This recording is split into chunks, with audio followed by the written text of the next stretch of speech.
Hola amigos, hoy hablaremos de los riesgos de trabajo. ¿En qué legislación se encuentran? Estos están contemplados en la Ley Federal del Trabajo, en su título 9, de los artículos 472 al 513. Es importante saber que este título solamente aplicará para los trabajadores que no estén afiliados al Instituto Mexicano del Seguro Social. Pero, ¿qué son los riesgos de trabajo? Estos son los accidentes y enfermedades que están expuestos los trabajadores en ejercicio o con motivo del trabajo. Toda vez que se entiende como un accidente de trabajo a la lesión orgánica o perturbación funcional inmediata o posterior, o incluso a la muerte, producida repentinamente en ejercicio con motivo del trabajo, cualesquiera que sea el lugar y el tiempo en el que se preste. Por otro lado, una enfermedad de trabajo es todo estado patológico derivado de la acción continuada de una causa que tenga su origen o motivo en el trabajo, o en el medio en el que el trabajador se ve obligado a prestar sus servicios. La responsabilidad del patrón es la seguridad e higiene y la prevención de los riesgos de trabajo, esto conforme a las leyes, reglamentos y normas aplicables.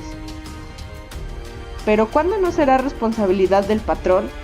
El patrón no será responsable si el trabajador está en un estado de embriaguez, si el trabajador usó narcóticos o drogas sin prescripción médica o cuando el trabajador se lesiona por sí solo o de acuerdo con otra persona, y si la lesión fuera por riña o un intento de suicidio. Es una obligación del trabajador observar las medidas preventivas de seguridad e higiene que las establecen los reglamentos y las normas correspondientes, así como las que indiquen los patrones para la prevención de los riesgos de trabajo. Por otro lado, son derechos de los mismos trabajadores contar con una asistencia médica y quirúrgica, rehabilitación, hospitalización, medicamentos y materiales de curación, aparatos de prótesis y ortopedia necesarios, así como una indemnización. Los riesgos de trabajo pueden producir incapacidades e indemnizaciones. Atendiendo la primera incapacidad que se presenta en los riesgos de trabajo es la incapacidad temporal, la cual se define como la pérdida de facultades o aptitudes de una persona que le impide trabajar por un lapso de tiempo. Esta se pagará de la siguiente manera, con el pago de su salario íntegro mientras éste no puede ir a trabajar. Ahora la incapacidad permanente parcial, que es la disminución de las facultades o aptitudes de una persona para poder trabajar. Esto se va a pagar de la siguiente manera, con un cierto porcentaje de la tabla de evaluación de incapacidades de la Ley Federal del Trabajo. Se tomará un máximo o el mínimo de la tabla, o un intermedio se podría decir. Se tomará en cuenta para el porcentaje de la edad y la importancia de la incapacidad. Ahora la incapacidad permanente total. Es la pérdida de facultades que posibilita desempeñar cualquier trabajo a una persona por el resto de su vida. Esto se pagará con 1095 días de salario.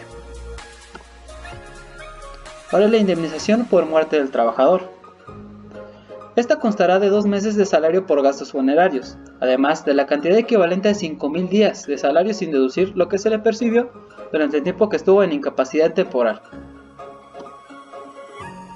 El aumento de la indemnización. La indemnización podrá aumentar hasta un 25%, mediante los siguientes casos: si el patrón no cumple con las disposiciones legales de seguridad, salud y medio ambiente del trabajo; si el patrón después de los accidentes anteriores no adopta medidas para prevenirlos; si el patrón no adopta las medidas preventivas recomendadas; si el patrón ignora el peligro que corren los trabajadores y no los previene. Para calcular las indemnizaciones se van a ocupar 3 salarios, el mínimo, el diario o el máximo. El primero nos refiere sobre 2 tipos, el general y el profesional, que son los salarios que se utilizarán para los cálculos cuando el sueldo de un trabajador esté por debajo del mismo. Ahora el salario diario, es el salario que percibe el trabajador por cada día de trabajo. El salario máximo es el doble del salario mínimo. Ahora, tomaremos unos ejemplos para poder sacar el pago de indemnizaciones. Para empezar, tomaremos la incapacidad temporal. Tenemos un supuesto en el que Juan trabaja como un cargador de cajas en una fábrica. Él percibe un sueldo diario de 150 pesos. Lamentablemente Juan tiene un accidente de trabajo y sufre una fractura en su brazo izquierdo. Su recuperación total constará en 8 semanas. Calcula la indemnización que le corresponde por ley a Juan. Para este ejercicio tenemos 2 formas de calcular su indemnización. Explicaré la primera en modo de que pasaremos las 8 semanas de recuperación de Juan a días. al cual, sacándola, tenemos un total de 56 días. Ahora bien, vamos a multiplicar el sueldo diario de Juan de 150 pesos por 56 días de su recuperación, dándonos un total de 8,400. La segunda forma de hacer este ejercicio es tomando en cuenta el sueldo diario de Juan, pero pasándolo a un sueldo semanal, mediante el cual realizaremos la operación de 150 pesos, que es lo que gana Juan diariamente, por 7 días, teniendo un total de 1,050 pesos, a concepto de salario semanal de Juan. Ahora bien, los 1,050 pesos los vamos a multiplicar por las 8 semanas que Juan tendrá de recuperación, dándonos el mismo resultado anterior, 8,400 pesos. Ahora un ejemplo del pago por indemnización por incapacidad permanente parcial. Juan trabaja como albañil, percibe un sueldo mensual de 8,000 pesos. Lamentablemente sufre un accidente de trabajo mientras cortaba varilla, en donde pierde el dedo pulgar y el dedo índice. Calcula el monto de indemnización que les corresponde a Juan. Primeramente se tiene que observar qué salario vamos a usar para este caso. Para ello, el sueldo mensual de Juan lo vamos a dividir entre 30 para sacar el sueldo diario que tiene Juan por concepto de trabajo. 8,000 entre 30 te da un total de 266.67. Ahora bien, el sueldo mínimo de Juan por ley, que marca la tabla de profesiones, es de 114.95. Y el salario máximo de Juan, que es el doble del mínimo, es de 229.90. El salario que utilizaremos en este caso es el sueldo máximo, ya que el salario diario de Juan excede el salario máximo y no está por debajo del mínimo, por lo cual vamos a usar el salario máximo de Juan. Ahora, para calcular el porcentaje por pérdida del dedo pulgar y índice, que consta entre el 40 a 45% según la tabla de incapacidades de la Ley Federal del Trabajo, se va a obtener de la siguiente manera. Vamos a sumar 40 más 45 y esto lo vamos a dividir entre 2 para sacar un intermedio entre dichos porcentajes. Nos va a dar un total de 43%. Ahora, para calcular la indemnización de Juan, vamos a usar primero como si el accidente fuera una incapacidad permanente total. 1,095 días por 229.90 es un igual de 251.740.50. Ahora, este total de incapacidad permanente total lo vamos a multiplicar por el porcentaje que obtuvimos con anterioridad. Nos va a dar un total de 108.248.42 y ese va a ser el total de la incapacidad permanente parcial. Ahora un ejemplo de pago de indemnización por incapacidad permanente total. Juan trabaja como carpintero, percibe un sueldo diario de 160. El día 18 de octubre del 2018, una de las lámparas de la empresa se cae y golpea fuertemente la cabeza de Juan. Cabe mencionar que ya había citado un accidente similar en dicha empresa, justamente con una lámpara, en donde 2 trabajadores salieron fracturados de dicho accidente. Lamentablemente para Juan, no solo fue una fractura, sino que fue un golpe tan fuerte que Juan quedó parapléjico. Calcula la indemnización que le corresponde a Juan. Comenzaremos con el cálculo correspondiente. Calculemos el sueldo que se va a utilizar para este caso, el sueldo diario, mínimo o máximo. Para este caso vamos a usar el sueldo diario de Juan, ya que no excede el sueldo máximo y no está por debajo del sueldo mínimo. En este caso tenemos 160 de sueldo diario, el mínimo es de 112, no está por debajo, y el máximo es de 225.66 y no está por arriba de dicha cantidad. Usaremos por lo cual el sueldo diario. Por el accidente que tuvo Juan, donde ya había ocurrido anterioridad con dichos trabajadores, en donde el patrón no realizó cosa alguna para poder solucionar dicho problema, se va a aumentar la indemnización un 25%. Pero primero calculemos la indemnización permanente total básica. 1,095 días que le corresponde por ley a Juan por la indemnización. Se va a multiplicar por 160, que es el sueldo diario de Juan.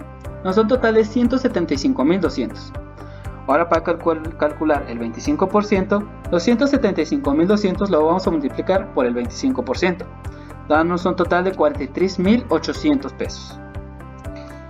Ahora, se van a sumar las dos cantidades, 175.200 más 43.800. Nos va a dar un total de 219.000 pesos, que va a ser el total de dicha indemnización. Ahora bien, veremos un ejemplo de indemnización por muerte del trabajador. Tenemos otra vez el supuesto en el que Juan trabaja como un cajero en máquina registradora. Él percibe un sueldo mensual de 4,100 pesos. Lamentablemente Juan muere en un accidente automovilístico mientras él se trasladaba de su trabajo a su casa. Ahora bien, primero debemos de saber con qué salario vamos a estar trabajando. Por ello, tomaremos el sueldo mensual de Juan, lo vamos a dividir entre 30 para sacar un salario diario. Y este nos va a dar como resultado 136.67 pesos. Ahora, nos remitiremos a la ley para ver cuál es el salario que marca como mínimo, en donde nos dice que es de 101.97 pesos. De esta manera sacaremos el máximo al multiplicarlo por 2, el cual nos da un resultado de 203.94 pesos. En esta comparación, tenemos que el salario diario de Juan no excede del máximo y tampoco se encuentra por debajo del mínimo, por lo cual utilizaremos el salario diario de Juan. Bueno, primero vamos a sacar los gastos funerarios a los que tiene derecho, por lo cual nos dice la ley que son 2 meses de trabajo de Juan, por lo cual tendremos la cantidad mensual de 4,100 pesos que él percibía por 2, dándonos un resultado de 8,200 pesos. Ahora, sacaremos los días de indemnización, los cuales nos marca la ley que son 5,000 días. Estos los vamos a multiplicar por el salario diario, ya que vimos que es el correcto para este ejercicio. Así es que multiplicaremos 5,000 por 136.67. Esto nos arrojará un resultado de 683,350 pesos.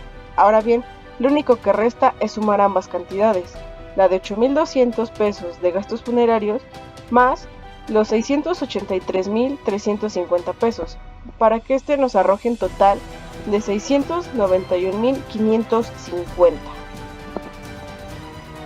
Bueno compañeros, este es el fin del trabajo, esperemos que les haya servido este material didáctico. El trabajo fue realizado por Jesús Cruz Telles y Marta Patricia Olvera Martínez. Gracias por su atención.